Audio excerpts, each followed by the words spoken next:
Hey, welcome back to the Sketchcraft. Shout out, everybody. I am Rob D, aka Sketchcraft, and joining me tonight is my buddy Uncle Jerk. Uncle Jerk's out. Hi, Uncle Jerk. Oh, literally. Hey, Uncle Jerk, we are on the road to 20,000 subs in 2025.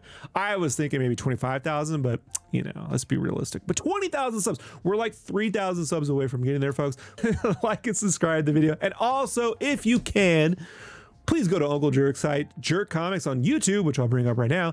And he is trying to hit 15,000 subs, a little bit less than us, but I think we can do it, right, Uncle Jerk? We're almost there. We can get you there. Yeah, we're on our way there. And tonight, the Batman Animated Series Artbook from 1999. This is my official copy from 1999. Let me go ahead and turn this off here. So you're gonna see some real wear and tear on this, folks. Okay, the binding broke like less than a year in. Like, it's actually a miracle it's still holding on. So you're just gonna have to understand, this is probably my most favorite art book of all time. What would you say? And you are not alone, because like if you were to want to procure this book, as always, Rob like just whips out these books. If you wanted like a beat up version like this, $130. And that's what I'm selling mine for. No, I'm not selling mine. $130. You want a hardcover? Yeah, $300. 300 smackles, smackalas, smackaroons, schmeckles. But yeah, I mean, like normally I would scoff at that. As we flip through here, you will see why this book is so well loved. Let's just talk about the cover. I just want to talk about the cover, because I got a little bit of context. I picked this up when I was stationed in Freiburg, Germany. First time I was a tanker in the army at the time. This is before Iraq and all that stuff. So we were training in a place called Gießen, or in Hohensfeld and Gunsfeld. I can't remember. This little town. And there was 3 of them, and one of them I only went to once, and that was when I got this. I can't remember the name of it, but there was a little bookstore on post, and I just gotten some Popeye's chicken. I remember because it was so good. And we walked in here, and I saw this cover, and just the unfinishedness, the blue pencil line with the marker and the rendering, and then you feel it, the matte. This is the first time I felt the satin cover. You know, I never felt the satin finish before. And with the animation frames on the bottom, like if you look here, these little like Batman running frames from the New Adventures. So it had, and I knew that was the New Adventures. And then you flip it over, and it's got like sculptures, like little, instead of photos, it's little toys of Paul Dini and Chip Kidd. Chip Kidd being the person who did all the graphic design, laid out the book. Paul Dini, of course, you know, the famous Paul Dini who wrote much of the Batman animated series. And then this gorgeous bit of the Gotham City right there, which is still to me when people say Gotham City, I think of this or the art. I'm brain farting. I'll put his name up. The artwork of the artist who did for the first Batman movie. It's not Anton Furst. There's another guy. He still works at Marvel doing the Marvel movie stuff. And even this like brush gouache burst stuff, you know, with animation paper holes. So this little animation paper. When was the first time you saw this book? What's up, Scribblies? Check it out. I got a new website, sketchcraft.com. I've had the URL forever, but I've been working on my own website here on Squarespace, where I can put all my art in one spot in case you don't like to do social media and the world's crumbling around you. You just want to hang out someplace that just has the cool art. Look, I got everything I've done in the past 20 years. You want to see Spawn kills every Spawn? All right, you want to see some concept art, some pages, covers and stuff that I did for my latest series published by Todd McFarlane and Image Comics? You can check it here. There's tons of stuff, folks. There's tons of stuff in here, not just examples, but concept art. Look, thumbnails, all that good stuff here on sketchcraft.com. Also, I got a shop. If you'd like to buy some original art from me, this is where I put it. Right now, this is gonna fill up, folks. I got a lot more. We got stuff for $50. We got poster prints. We got original art. My scribblies, all this stuff right here. You can sort it by you can sort by the newest stuff. So if you want to see what's new, you can always click right there. Also, if you want to find out what I'm talking about, you can check out the old blog. This is where I just give little life advice, little insights. My latest post, why creative work isn't always a straight line. is a fun read. You can get right down there, easy breezy. Helps Google know that this website's more than just images and stuff. That's how it works. I would appreciate if you check it out. Sketchcraft.com. All right, back to the show. Peace. I remember seeing this a couple months after it came out at the shop. I came across it at Barnes & Noble. I saw this a ton of different places. I lost all of my trade paperbacks when my roof collapsed in my last place. I lost this book, but I'd had it since it came out, just like you. Yeah, it says it came out in 98. 98 was a tumultuous year for me, so I did not see it then. Yeah, you could see the spine. Spine just came right off, folks. But look at this, all this. I mean, just these blow-ups of these little storyboards and the blue line pencils. This is Chip Kidd proving why he would go on to be probably the best of the best when it comes to this type of coffee table book, in my opinion. Yeah, I just, it is fantastic. This shot of Gotham City, man, that is everything to me. I love how he has it juxtaposed against the name at the bottom. Like, it works so perfectly, dude. And he's got like the info across, on the other page, he's got the written information, below this rough sketch. And it's just like, it really is a submerging you in the world. You know what I mean? So, and this is what I mean when I say like animation can do things that just live action can't. And I mean, there was a point, even in Batman Returns, not my favorite movie, but the matte paintings do, and it came out before us, but there's some similarity there, to the German expressionism, high angle, crazy perspective, and the simplicity. But like you could see the paper texture on this, the airbrush texture, it's just so simple, so moody. It's just gorgeous. It's just, and like this rendering of Batman's face, a little bit more detail than you'd see, right? A little bit more. But I mean, like, look at these frames of animation. I just love this stuff. Like, there's this part of Batman for me, Uncle Jerk, where he's either a shadow that moves with the cape, he's all cape, or he's action figure. This is somewhere in between, right? He's half that action, but then he has these legs. Yeah. I There's a fluidity to the Batman, the animated series Batman, that I don't think anyone else has necessarily captured. Ever. Not, and certainly not with that Cape Crusader garbage. Look at this. This is, how iconic is this? It's as iconic as the 89 Batman poster, and in my opinion, it's even better. More. This is such, and if you want to talk like quality, this like lays that to waste. Yeah, because it's actually Batman. And then just what a two-pager. Cool. What a two-pager. And folks, we're only like two or three pages in. Then that's you get like right into it.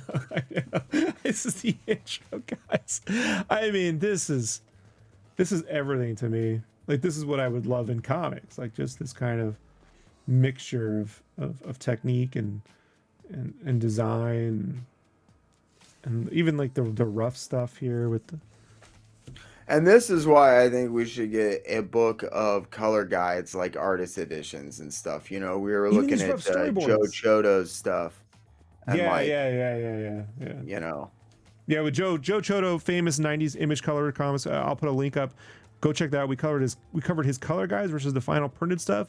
I wish we had like these rough storyboards compared to the final frame, or even like the middle one, the 1, 2, 3, right? Like yeah, that'd be really, really cool. But I was looking at that real famous shot, of Batman with that magenta sky behind him was gorgeous.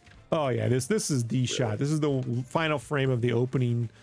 But I just love how the magenta really is, like, you can see how like abstract that piece is with the sky and stuff. Super just. Yeah, this, it says inspiring me now as it was then. It's not nostalgia.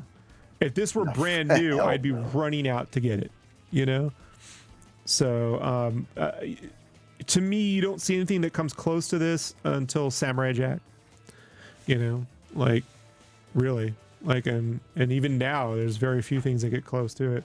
But like, look at this. This is like Bruce Timm's desk and drawing table from 1987. Got Batman Forever in there. Galactus is back in there. Yellow Daredevil. I mean, just This is what I mean, look, that my dad had that same pencil sharpener. That pencil sharpener is the greatest pencil sharpener Oh my God. ever devised. That one right there, folks.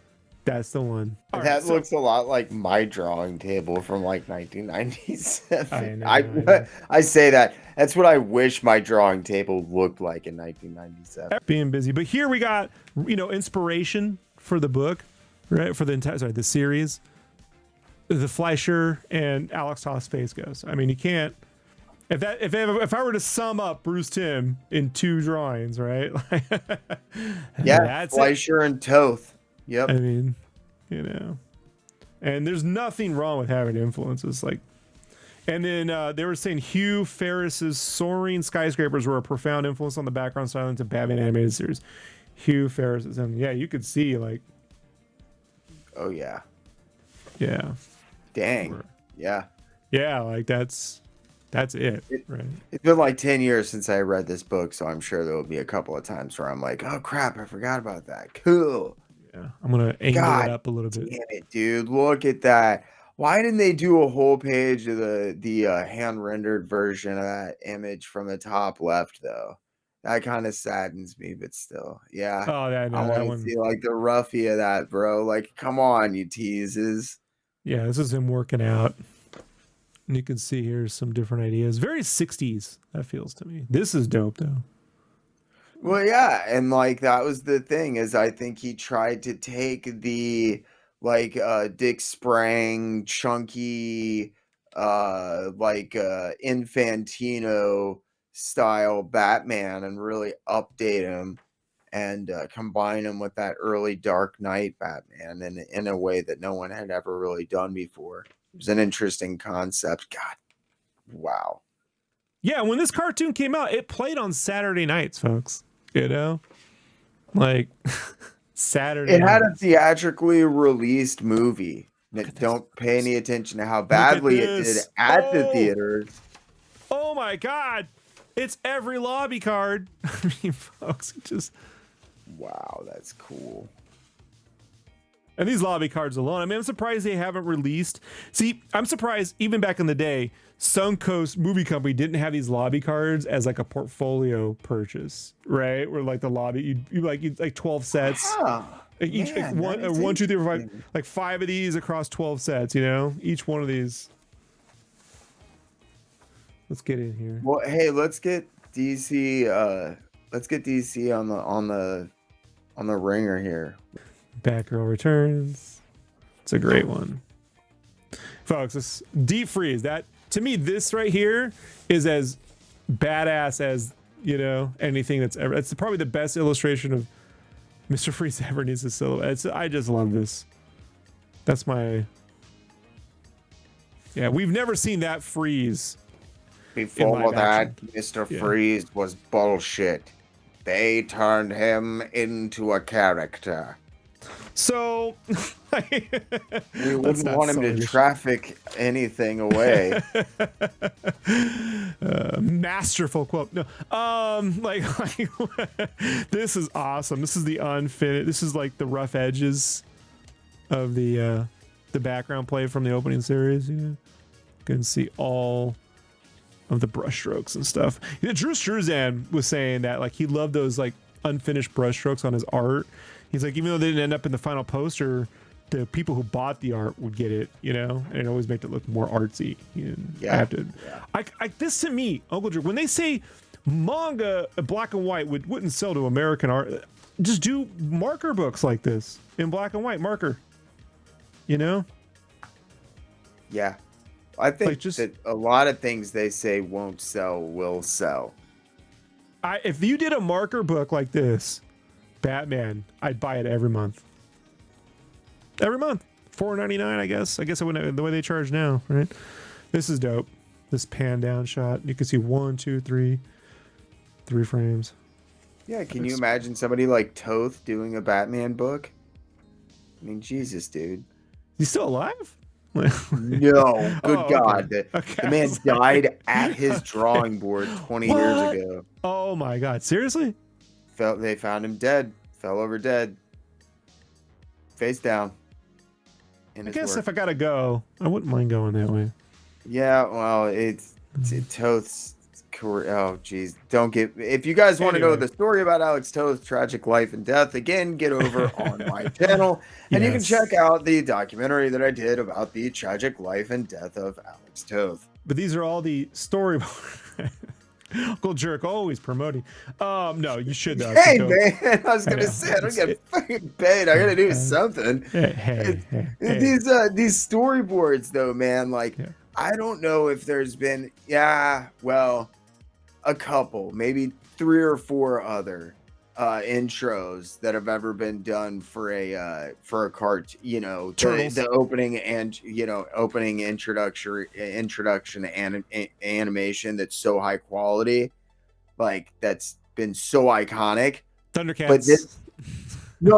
I was gonna say I don't know it, and then I was like, no, there's a couple like X-Men. What? Beavis and Butthead is iconic though. You know what I It's just a mean? title But it's screen. like none of them tonally kept up with the show like Batman the Animated Series did. Right. Which is crazy. And you see guys now, like younger kids on YouTube, trying to like recreate that opening in 3D, and it always falls apart. No matter how good they try, it can't top the original. Because you cannot rotoscope, which is what they did to get all that beautiful movement. Was look at these marker works, dude. I just love this stuff, man. This Gotham City, you could definitely see it coming together. Painted by John Clement. Oh yeah, definitely. You can start seeing that really warped perspective and the like leaning buildings. Yeah. I mean, and then this drawing by Richie Chavez. That's fucking gorgeous. Execution on this. Oh my gosh, the combination of pencil and ink. I love that. Yeah. I wish we get more of this, where you have like spot blacks, right? But the halftone is graphite. And even some of these backgrounds back here are graphite, like, and just really well executed based on a light source, not like shading for the sake of shading. Because if it was all just spot blacks, it doesn't work. It'd be too heavy. But if it was all graphite, it wouldn't work. So this combination, I think, is super good. And I love it. I use it in my work, whenever I can. It's challenging. It's hard, man. And like reproduction on it, I assume isn't the easiest either. But yeah, that's a great example of using it for like depth. Depth of field, like this pencil back here, right? Like it just falls in so nicely. Yeah. Masterful, folks. Masterful. But everyone gets upset when you can see pencil and pages. They hate it. Let them be upset. So here we have a before and after. I thought this was great. I could accept either as an animated series. To be honest with you, like I actually would love an animated, like in black and white. I would love a book that looked like that, and then an animated series. You do on the right. Give me the comic book on the left. This is my God, Jesus, that's beautiful. This is my kind of like layout, How like Tothian and Tim Burton is that? Yeah, the German expressionism is second to none. Yeah, absolutely, totally. Yeah, dude. Wow, man. Both designed by Keith Wesner and painted by John Clement. Oh, okay. And if you look too, let me go back. I believe some of this stuff here looks like it's sponge effects. That would make sense. Yeah. And then this. Okay, look, man. Look, as much as those Arkham Asylum games are fun, I love them. They're fun. But I would love a Batman animated game that was at this scale, Oh, yeah. Gave us kind of a missed opportunity, because it seems like it would be much easier to do the graphics and stuff, but then again, I don't know anything about it. Gamers like everything being realistic and stuff, so it's hard to say. The last time that's what I was just getting ready to say. I know nothing about games, so I'm sure I don't know what anybody would buy or be interested in. But these marker drawings of Batman are so good. I have dreamed and dreamed and dreamed. I saw a couple of like preliminary pieces and guides and that kind of stuff at cons back in the day, and I was too broke to get them, and it sucks. because I wish I had a piece. This is one of the very few shows I really wish I had a piece of. Designs on the vehicle. I love it when people look at these and they're like, "Wow, that's some primitive CGI." I'm like, "That's fucking hand painted, bitch." Right? Yeah, some guy's got some frisket in a cardboard and he's out there getting those gradients the old-fashioned way. Sorry, guys. And we get to good old Robin. I actually like this. It looks like the '97 Robin, you know, like the redesign, but with the Tim Drake outfit. Yeah. Not a fan of that. I don't think they let a lot of stuff go to waste on this show. They kept a lot of, oh my God, that Scooby-Doo haircut. That is Alex Toth all day. I know. Space Ghost. So this is Bruce Prince preliminary Robin design based largely on the character's DC con. Yeah, this is the Tom Grummett kind of style Tim Drake. Yeah. You know, especially with these like fucking idiots. Grummett. I thought Grummett was like probably one of the best artists at the time that doesn't get a lot of credit, you know. He was really solid illustrator at the time at DC, but he had like these bubble pads on the gloves, on the armband things. Yeah, I know. I never like what's happening. It's like he was trying to add some of that Liefeld-ness to the design. Yeah, it's like he's got pouches. He's got pouches. Oh, there it is. Yeah, the best shot, man. Yeah. The shot, dude. It's the best Alfred ever, right? Dude, no, like right bottom right frame, right there. Batman holding his mask. That shit, I remember. Alfred, like, but yeah, that's the one. I know the Alfred is killer, but I'm saying that shot right there, dude. That is like on my top like 10 Batman moments of all time, and it just happens to be from a cartoon. This is This is like one of those early Joker, like the Tim Curry version. Yeah. Early presentation piece, characters by Bruce Timm, background design by Tim Blackman, painting by Catherine Yilsa, 1991. This had to be when Curry was gonna, look at that, that's so Tim Curry. Oh, dude, that's definitely Tim Curry. That's like a Jim Aparo, like Norman Brayfogle. Honestly, not too far from what Jim Lee does these days with Joker when he draws them. These days, yes. Yeah, then, but then we get this, and this has to be when Mark Hamill got in the booth because look at that face, right? Dick Sprang, baby. Yeah, Dick Sprang on the arms, but that mouth, that's Hamill's mouth, dude. Like if you've ever seen. Oh, and that's Al Robinson, man. That's how Robinson used to draw him, dude. Like, oh yeah. Oh, dude, with the double pistols and everything. That's Robinson, dude. Yeah. Oh yeah. I said Al Robinson. I'm sorry, Jerry Robinson. Jerry Robinson. That's why I don't like. Christ. I'm not familiar with every Batman artist. I didn't really read a lot of the Batman comics in the 80s and stuff. So Jerry Robinson's from the 30s. From the 30s, yeah. I never read a lot of that. 30s and the 50s. I didn't pick up on Batman comics until The Dark Knight Returns, and even then I didn't like a lot after that. It wasn't until the animated series and the Batman Adventures comics came out that I a lot of it's hit or miss, but he's like one of the guys. Oh man, that's so creepy. But I mean, from this to that is pretty crazy, right? Like the simplicity, but it still works. Like it's Arkham Cell, you know, so good.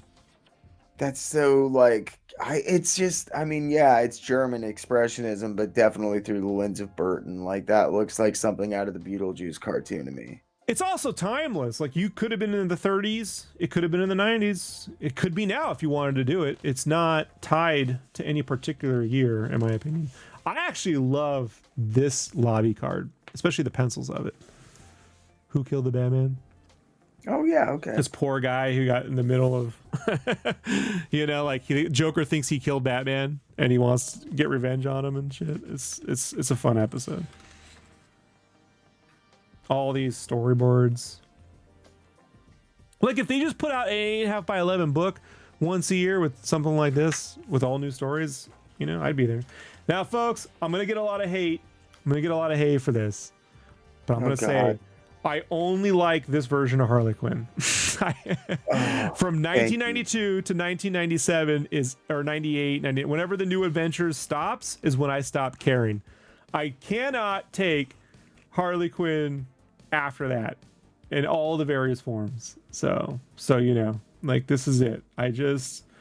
This drawing alone blew my fucking mind, you know. And not for nothing, there was a movie called Oscar that came out in '91. I went to see it in the theaters because it was one of those radio promotions I'd go to.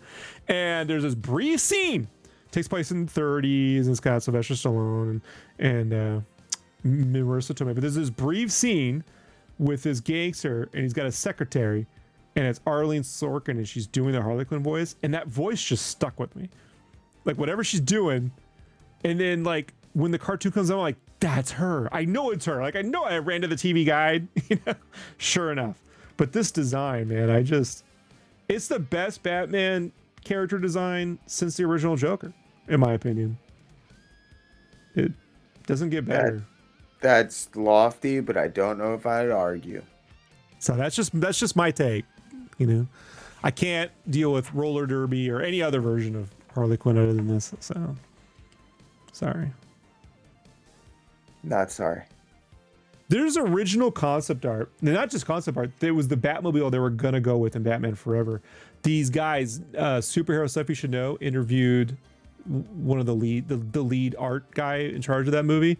And the Batmobile was originally very Art Deco, and it would have fit in. You can kind of see some of it. There's one bit in Batman Forever in the Batcave on the wall is a bat symbol that has these Art Deco like lines built into it, and they made T-shirts out of it. I had it, but Joel Schumacher changed it without telling everyone on a whim. He's like, new car, new design, and it was that rib cage thing.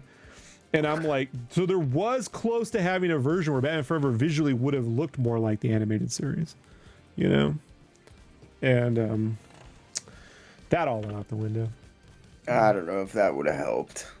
But it looked cool. I know the story would have been the story, but you know.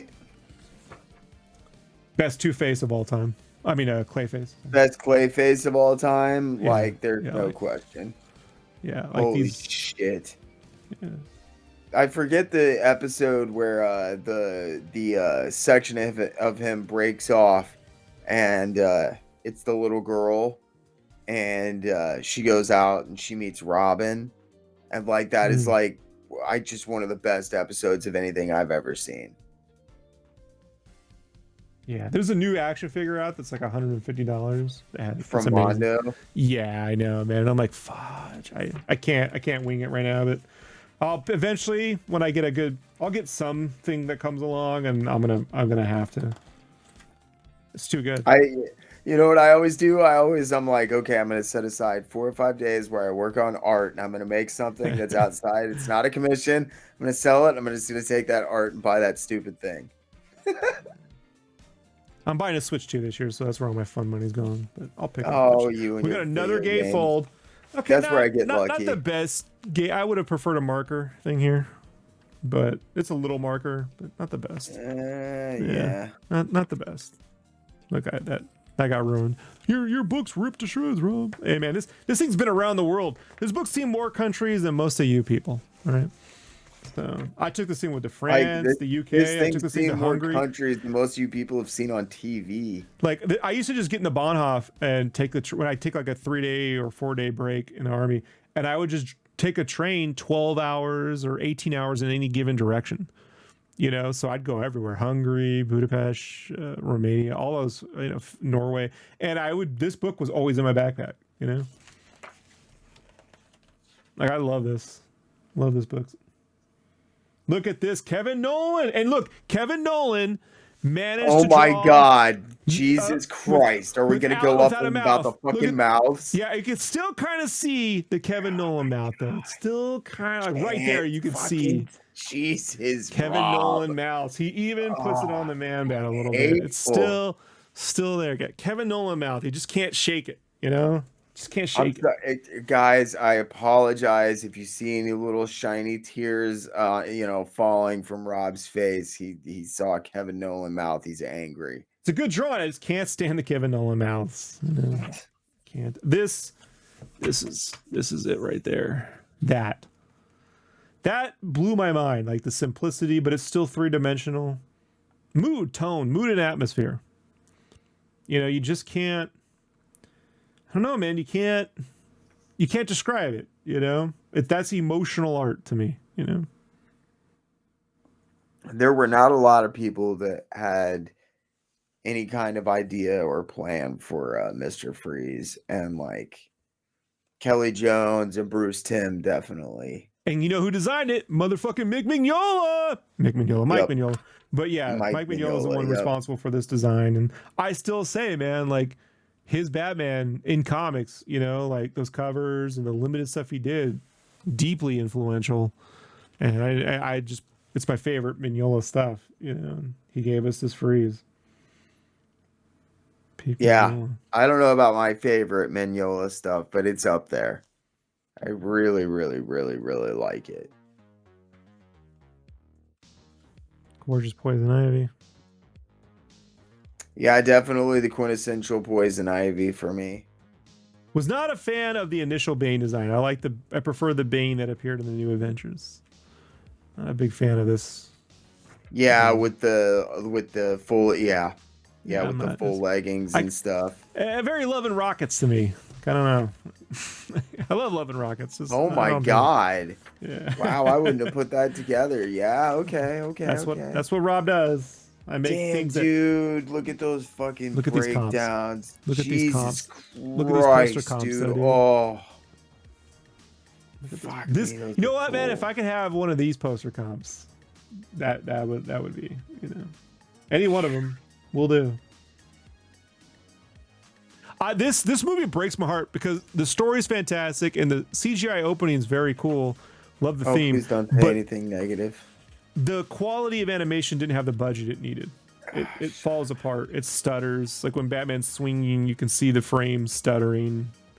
So it's like it was all there. And they by the way, they were given a year less to work on it than they needed to. You know? Oh yeah, I know. So I know all about them getting kneecapped and then yeah. So if this had just gotten, you know, an extra year and a slightly bigger budget, if it just got the same budget as freaking Lion King or Beauty and the Beast, you know, there'd be no gripes to be had. But for what they managed to do with what they had, it's a masterclass in limited story. Look at that. That is so. I know, dude. I didn't want to interrupt you, and I was like, "That's the one I want." Okay, right bastard. there. I didn't see that. You called it.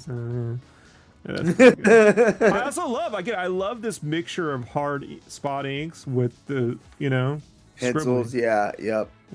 Yep. I'm all for that.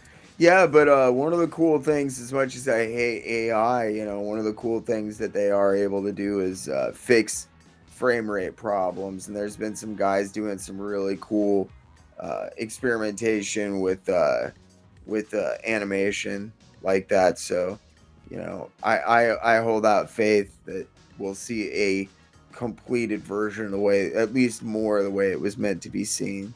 This is from the Sub-Zero animated. Look cool, but and this is the first time we got a 3D Batwing, but it story-wise not up to par. The movie? The Sub-Zero movie, yeah. Oh, you didn't like the Sub-Zero movie? It wasn't up to par. It was all right, but it wasn't the same, you know, level as like. Well, it was way later, but yeah, wasn't the. I mean, it was. I don't know. Whatever. I preferred it over Batman and Robin that came out that year. That's a great Batman though, like this right here. God damn. Yeah. Well, yeah. That to me is Batman. Like that's it. That's it. Doesn't get better than that. Yeah. Yeah, there's like 30 lines there. I know. You know what I mean? Like, God bless you, Alex Toth. Yeah, he paved the way. Now we get to the controversial bit. Now, Batman Gotham Knights or Batman the New Adventures is very controversial for a lot of people. I first saw the designs in an animation magazine they handed out for free at Comic-Con in '97. And it just had this newer, simpler Batman. And I thought, oh, this feels kind of like year one Batman, you know, but instead of doing year one, they're taking the simplistic look after things got bigger. I liked it, but my best friend hated it, you know, so it was very, very controversial. There's tons of YouTube videos on it, but that's so good, dude. The stories were definitely more action based than character based, you know. Hit or miss. There are some really great character stories in there, in my opinion, but Yeah. And I really like almost all the redesigns they did except for Nightwing. And Joker. Joker, I'm not.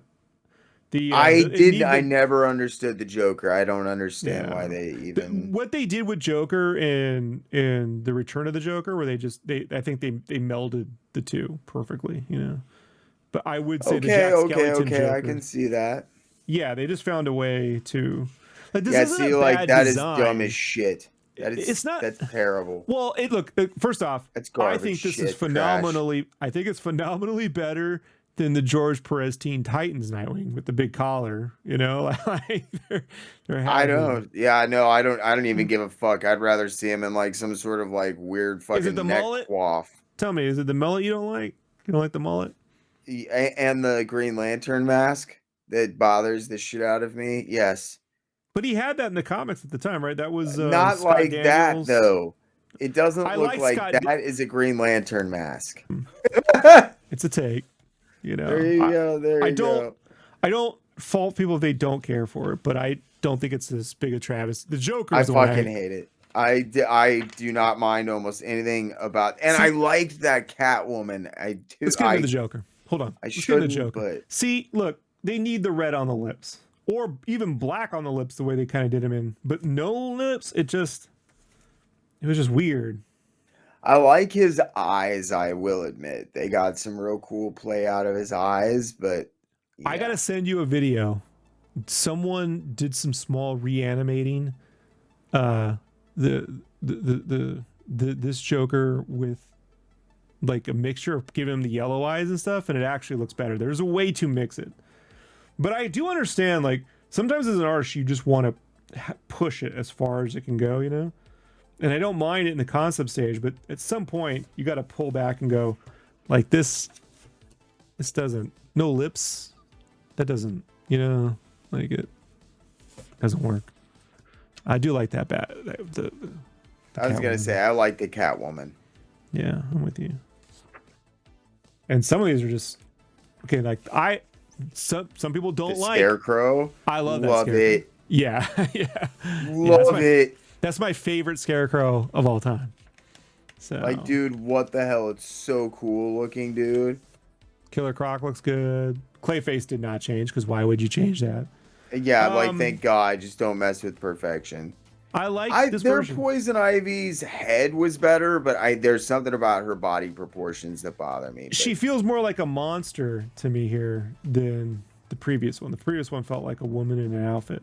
This one feels more like a chicken. Yeah. If you touched her body, you would die from the poison, you know? Yeah. So that's what I like about it.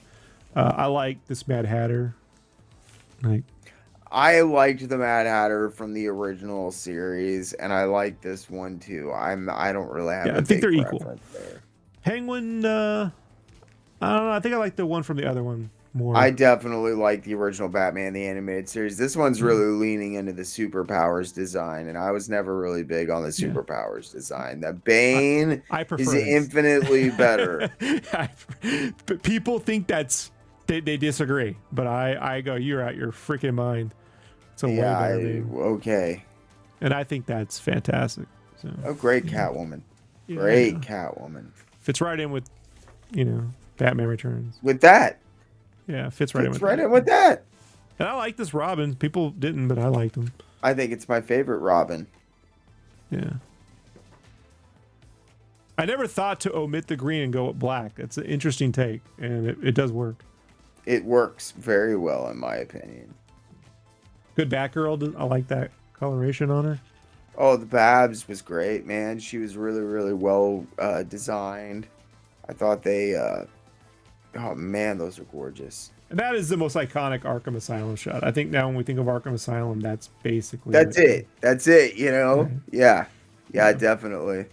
Yeah. I was just looking at that accompanying cityscape up there on the right. It's just gorgeous. It's just so cool, man.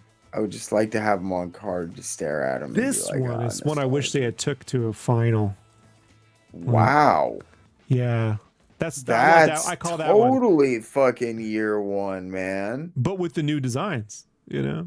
Yeah. That's so weird, dude. Dude, that's shit. That's a specific reference to a fuck, that's the Norm Brayfogle years, dude. Holy By the- shit, because it's that's probably my second or third favorite Batman artist of all time, Norm Brayfogle, by the way. Norm Brayfogle. we're Thank gonna- God he's starting to get some love. Yeah, I've always been there. We're going to definitely do the first 4 issues of Shadow of the Bat with the Arkham Asylum Okay, and yeah, the Stealth Freeze covers. yeah. Yeah, those are my jam. I loved their Creeper too. Yeah. Oh yeah, the Creeper was great. And then we got into the The episode. Dick Sprang, man. Yeah, there's an episode of the Batman animated series where these kids tell their different Batman actually is this, and then they do the Dick Sprang and they do the Dark Knight Returns. And I think I've seen them pull off this Dick Sprang look before in other cartoons like Brave and the Bold, but I still think this looks better. And I've seen them do the Dark Knight Returns in the animated series. I still think this Bruce Timm version looks better. This looks like the opening to the Batman 60s cartoon come to life. Like, I mean, that is literally the opening to the 60s cartoon. You know? Like, I mean, that cartoon, a TV show, the cartoon opening. The cartoon opening to the live action television. Yeah. I knew what you meant. I know, folks. I'm speaking as we go. This is it for me. You know. I don't think that still does it justice, but yes. Lamar, I don't care. Like this does. Like, look at that. This is still better than what we got. There you go. Yes. People go, oh, I love the Dark Knight Returns direct. I don't care for the Dark Knight Returns direct to animated, whatever. No blacks, no shadows. This had the shadows and the spot blacks. And I wish, more texture, but I love this old, monstrous Batman. That's straight out of the book, man. With the handgun controls, dude. This is how I learned how to do model sheets and all sorts of stuff. This book was, again, I was just turning. Yeah, I turned in. If I figure out how to do turnarounds, and then how to tell a story. I really use these storyboards to really. I couldn't learn storytelling from comics. I get too caught up in the execution of a page, but this I spent a lot of time doing. To the point now where it's like it's tough because even on Spawn Kills Every Spawn, there's times where it's like I would have preferred to be more storyboardish, and then go into the big splashy. But sometimes an image comic, I'm told, needs to look like an image comic. So look at that. Look at that. There's nothing in the Dark Knight Returns 2-parter that matches this, in my opinion. Sorry, folks. If you love it, you love it. I'm just letting you know how I feel. Let me know how you feel, because I know you're going to disagree. I love Peter Weller as the voice. I do agree. That's oh my God. I was just getting ready to be like, but Peter Weller did not work as Batman for me. Yeah. I do like the voice, but... And then look, here's where we are. Batman. This had just started, the Batman Beyond poses, so we have nothing. What a book. What a book. Look at the credits. Even the goddamn credits. Are just gorgeous. All the episodes Everything are here. Chip does is got a rhyme and a reason, man. He's the man for the reason. We need the next book. We need the Batman, the Beyond book. God damn it. So, Batman animated, worth $150 to $300, you think? You love Batman the animated series, yeah. Yeah. It's actually probably worth it. What did I pay for that? I paid like $20. I was gonna say like $25, $30 tops, maybe. I remember it's $20, $19.99. I would say to the younger generation, if you guys haven't checked out Batman the animated series, do yourself a favor, go back, start at the beginning, and work your way all the way through Batman Beyond. It's a great, great, great era, and there's a reason why it's still so well remembered and fondly remembered. So. Yeah, world's finest, best Batman Superman team up ever. Pretty great. So Yep, and we'll see you all next time on the Sketchcraft Shoutout. As always, folks, be bold. Keep cartooning. What's up, crafties? Make sure you follow me, Sketchcraft, at YouTube and Instagram and everywhere else on socials, as well as Jerk Comics on YouTube and on Instagram and all the other socials. You can also check out my stuff at sketchcraft.com, so you can find my art, and you can buy my stuff at shopsketchcraft.com. If you'd like to get some comics I've made, Spawn Kills Every Spawn, issue 1 through 4 on racks at all your comic book shops right now. Issue 5 out December 18, 2024. And the trade paperback coming to you July 29th, 2025, all the way next summer, but we're going to have cause to celebrate. Spawn Kills Every Spawn. Go get that right now. Support the old Sketchcraft, and we'll see you next time. Peace.